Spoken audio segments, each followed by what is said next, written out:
Welcome to Indianomics. India's statistical system faces a crisis today, say 88% of statistical data consumers. This, according to a study done by independent journalist Pramit Bhattacharya, who has just published a paper titled India's Statistical System, Past, Present and Future for the Carnegie Endowment.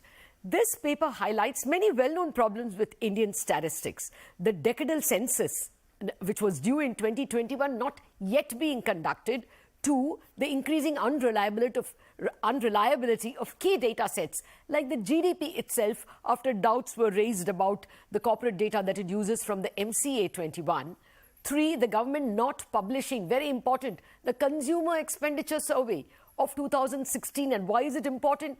The CPI and the IIP series are dependent on it and they are becoming out of date.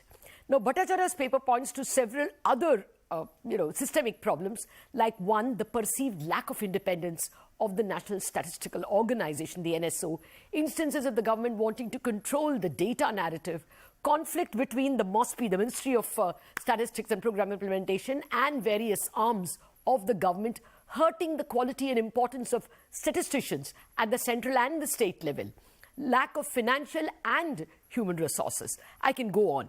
Bhattacharya recommends 1, the setting up of a new Statistical Reforms Commission to lay down a new statistical architecture for the country, but more importantly, legal backing for the National Statistics Commission, which actually was meant to act as a regulator of all statistics, and I think this is important, probably a CAG-like structure in the center and the states for Statistics Department as well. To discuss the problems and the likely solutions to this statistical crisis, and I don't think that is an exaggeration, I have with me the author of the report itself, Pramit Bhattacharya. Also with me, former National Statistical Member and once its acting chairman, Mr. PC Mohanan, and economist Rathin Roy. Gentlemen, thank you very much indeed for joining me. Actually, let me start with you, Dr. Mohanan, because you've been there, done that. Pramit's, very concise paper in 35 pages telling us both the historical perspective and the problems that have gone wrong on several occasions. What would you pinpoint as the 1 or 2 or 3 key problems with our statistical system? Well, I would say that the statistical system started deteriorating from the 90s. That is when the entire ecosystem of the data collection, data processing, data dissemination all started changing. But the system could not keep up with that. Instead of running to remain where they are, they just pretended to run. And Prometheus very, very correctly identified the issues, the problems faced that, because I don't go into the past, but the problems have been very well identified. Now, after the 90s, we find a very drastic deterioration in 2 of the biggest arms of the statistical system, the National Sample Survey and also the CSO. And then we have non-statistical people interfering in most of the data collection exercise. And I would take a lot of blame from by the official statistician like myself in this whole process, because we could not keep up to date with the evolving ecosystem, especially the changing in the architecture, which is what he has rightly pointed out. And the Rangarajan Commission, unfortunately, I would say, gave a large number of recommendations. Instead of giving a few very specific and concrete action points, it went into micro details of the system and suggested many things. And the government, as usual, went about and said we implemented most of them, but the key recommendation remained unimplemented. But the last 10 years, we have seen a real problem in the system. One side, we have the deterioration of the existing ecosystem or the data collection system. Other side, the government consciously trying to keep the system under control. Rathin, as a big user of statistical data, do you think this can be set right only if it became a political agenda? Only if government backs it can we really change the mess? Well, when we say government, I think we are using too large a word. Okay. My depressing conclusion, and I'll give you an anecdote in a minute, using statistics in the policy domain in India over the last 10 or 15 years is that it is the bureaucracy and the executive that is reluctant to see an improvement in statistics for the same old reason that bureaucracies are anywhere. Statistics can discipline, and bureaucrats don't like discipline. They prefer discretion.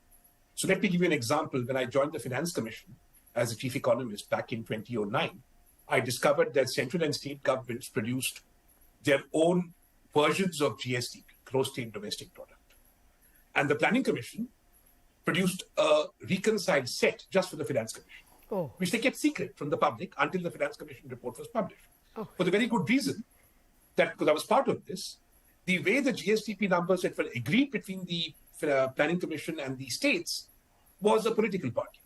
You would say, second cutting agriculture should be take that, third cutting agriculture take this. It was better in some states, worse in some states. But in the end, the reconciliation was fundamentally political. And that is not unusual because statistics is political. However,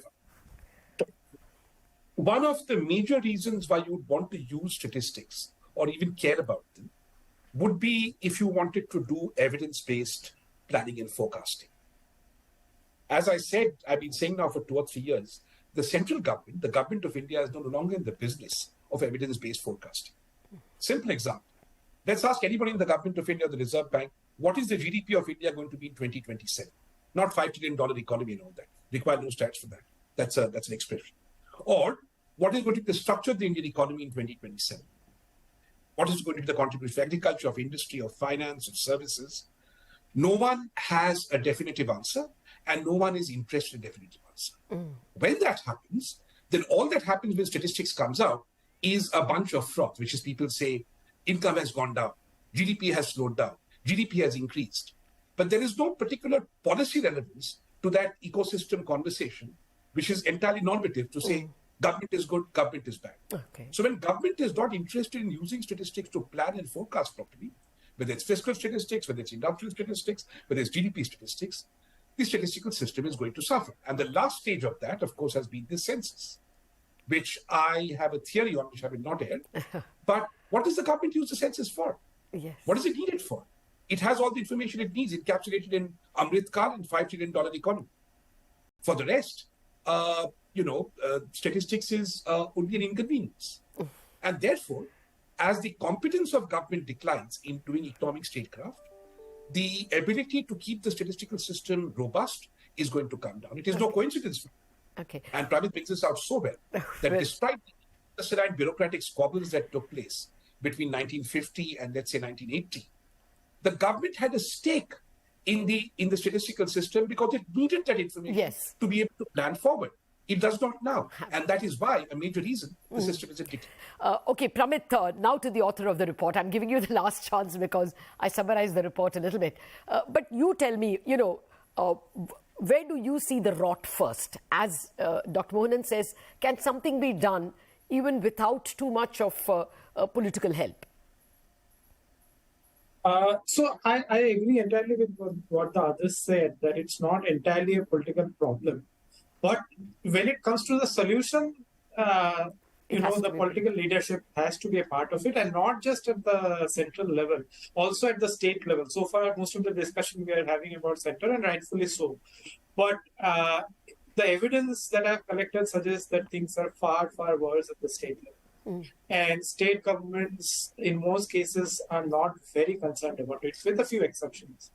And one of the things I would like to highlight is the Madhya Pradesh Statistical Commission, sort of a reforms commission report, which came out just a couple of years back, headed by former RSC member Amitabh Kumlu. So if you just read that report, it lays down even the lack of bare minimum, computers at the Directorate of Statistics, a dedicated statistical officer at the district level. From the very bottom of the statistical edifice, there is no one to even take a look at it. So I'm not saying MP, by issuing this report, is on a statistical revolution of some kind, but just acknowledging that, even that requires political leadership. And this came because the CM himself felt that this was needed. And I know some are involved in it, and I'm sure Dr. Mohanan would also know. So that is the first step.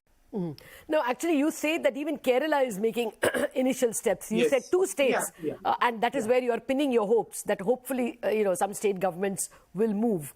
Actually, we also saw Rajasthan appointing, I think, Arvind Mairam and somebody else, I think even Dr. Govinda Rao, in certain advisory positions. And of course, Tamil Nadu has had a finance minister who was extremely well-versed in financial matters. Do you think this revolution can come from the states, Pramit?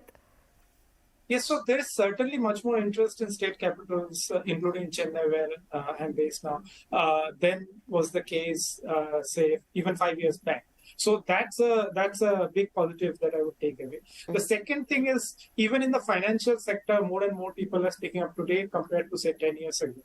And while that has led to some controversies, and the statisticians may sometimes feel that people are questioning us too much and so on, overall, I see it as a positive trend, because this is an important pressure group. Even Delhi knows that they can't ignore, at least the financial markets are one community they care about, even if not for journalists.